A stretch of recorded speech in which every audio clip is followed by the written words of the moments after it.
ಪ್ರಭಾಸ್ ಅವರ ಹೊಸ cinema the Raja Saab release ಆಗಿದೆ. ಹಾಗಾದ್ರೆ ಈ ಸಿನಿಮಾ ಪ್ರಭಾಸ್ಗೆ ಒಂದು ಗ್ರ್ಯಾಂಡ್ ಕಂಬ್ಯಾಕ್ ಅಂತಾನ ಅಥವಾ ಅಯ್ಯೋ ಇನ್ನೊಂದು ಕ್ರಿಯೇಟಿವ್ ಮಿಸ್ಟೇಕ್ ಅಂತಾನ? ಬನ್ನಿ ಅದರ ಒಳಗಡೆ ಇಳಿದು ನೋಡೇ ಬಿಡೋಣ.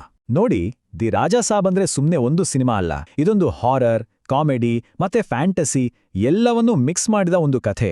ಮಾರುತಿಯವರ ಡೈರೆಕ್ಷನ್ನಲ್ಲಿ ಬ್ಯಾಕ್ ಟು ಬ್ಯಾಕ್ ಆಕ್ಷನ್ ಸಿನಿಮಾಗಳ ನಂತರ ಪ್ರಭಾಸ್ ಅವರು ಮತ್ತೆ ಲೈಟ್ ಹಾರ್ಟೆಡ್ ಒಂದು ಮಾಸ್ ಪಾತ್ರಕ್ಕೆ ವಾಪಸ್ ಬಂದಿದ್ದಾರೆ.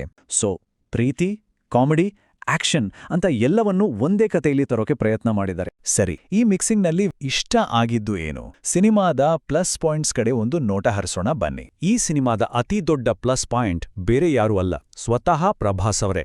ಅವರ ಸ್ಕ್ರೀನ್ ಪ್ರೆಸೆನ್ಸ್, ಆ ಚಾರ್ಮ್, ಆ ಎನರ್ಜಿ, ಅದೇ ಇಡೀ ಸಿನಿಮಾವನ್ನ ಹೆಗಲ್ಮೇಲೆ ಹೊತ್ತಿದೆಯಂತ. ಅಷ್ಟೇ ಅಲ್ಲ, ಪ್ರಭಾಸ್ ಅವರ ಕಾಮಿಕ್ ಟೈಮಿಂಗ್ ಕೂಡ ಚೆನ್ನಾಗಿದೆ. ಜೊತೆಗೆ ಸಪೋರ್ಟಿಂಗ್ ಆರ್ಟಿಸ್ಟ್ಗಳ ಕಾಮಿಡಿ ಕೂಡ ಥಿಯೇಟರ್ನಲ್ಲಿ ವರ್ಕ್ ಆಗಿದೆ. ಕ್ಲೈಮ್ಯಾಕ್ಸ್ಗೆ ಮುಂಚೆ ಬರೋ ಆಕ್ಷನ್ ಸೀನ್ಗಳು ಕೂಡ ಸಖತ್ ಪವರ್ಫುಲ್ ಆಗಿವೆ.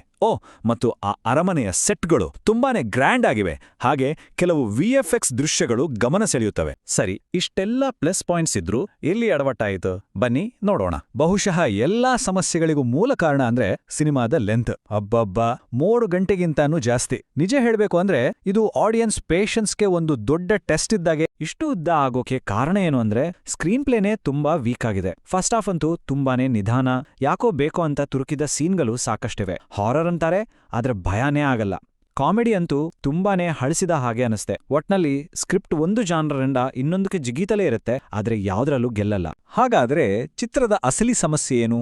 ಒಂದು ಕಡೆ ಪ್ರಭಾಸ್ ಅವರ ಚಾರ್ಮ್ ಇದೆ, ಒಂದು ಒಳ್ಳೆ ಕತೆ ಆಗಬಹುದಿತ್ತು ಅನ್ನೋ ಭರವಸೆ ಇದೆ.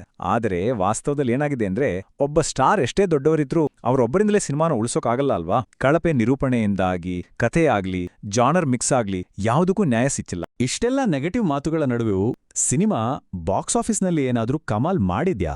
ಮೊದಲನೇ ದಿನಾನೇ ವರ್ಲ್ಡ್ ವೈಡ್ ಆಗಿ ಬರೋಬ್ಬರಿ 12ರಿಂದ 14 ಕೋಟಿ ರೂಪಾಯಿ ಬಾಚ್ಕೊಂಡಿದೆ ಈ ಸಿನಿಮಾ. ಇದರಿಂದ ಒಂದಂತೂ ಸ್ಪಷ್ಟ, ಪ್ರಭಾಸ್ ಅವರ ಸ್ಟಾರ್ ಪವರ್ ಇನ್ನು ಕಡಿಮೆ ಆಗಿಲ್ಲ. ಕಂಟೆಂಟ್ ಹೇಗೆ ಇರ್ಲಿ, ಜನರನ್ನ ಥಿಯೇಟರ್ಗೆ ಕರ್ಕೊಂಡು ಬರೋ ಶಕ್ತಿ ಅವರಿಗಿದೆ ಅನ್ನೋದಕ್ಕೆ ಇದೇ ದೊಡ್ಡ ಸಾಕ್ಷಿ. ಸರಿ, ಇಷ್ಟೆಲ್ಲ ನೋಡಿದ್ಮೇಲೆ ಇದು ಸಹನೆಯನ್ನ ಪರೀಕ್ಷಿಸುವ ಸರಾಸರಿಗಿಂತ ಕೆಳಗಿರುವ ಒಂದು ಗೊಂದಲ ಅಷ್ಟೇ. ಸಿನಿಮಾಗೆ ಸಿಕ್ಕಿರೋ ಫೈನಲ್ ರೇಟಿಂಗ್ 10ಕ್ಕೆ ಕೇವಲ 5. ಹಾಗಾದ್ರೆ ಈ ಸಿನಿಮಾನ ಯಾರು ನೋಡ್ಬೋದು? ಪ್ರಭಾಸ್ ಅವರ ಡೈ ಹಾರ್ಡ್ ಫ್ಯಾನ್ಸ್ ಇದ್ರೆ ಅವರು ಮಾತ್ರ ನೋಡ್ಬೋದು. ದಿ ರಾಜಾ ಸಾಬ್ ಒಬ್ಬ ಸ್ಟಾರ್ ನಟನ ವರ್ಚಸ್ಸು ಎಷ್ಟೇ ದೊಡ್ಡದಾಗಿದ್ರೂ ಒಂದು ವೀಕ್ ಸ್ಕ್ರಿಪ್ಟ್ ಇರೋ ಸಿನಿಮಾನ ಅದೊಂದೇ ಉಳಿಸೋಕ್ ಸಾಧ್ಯನಾ?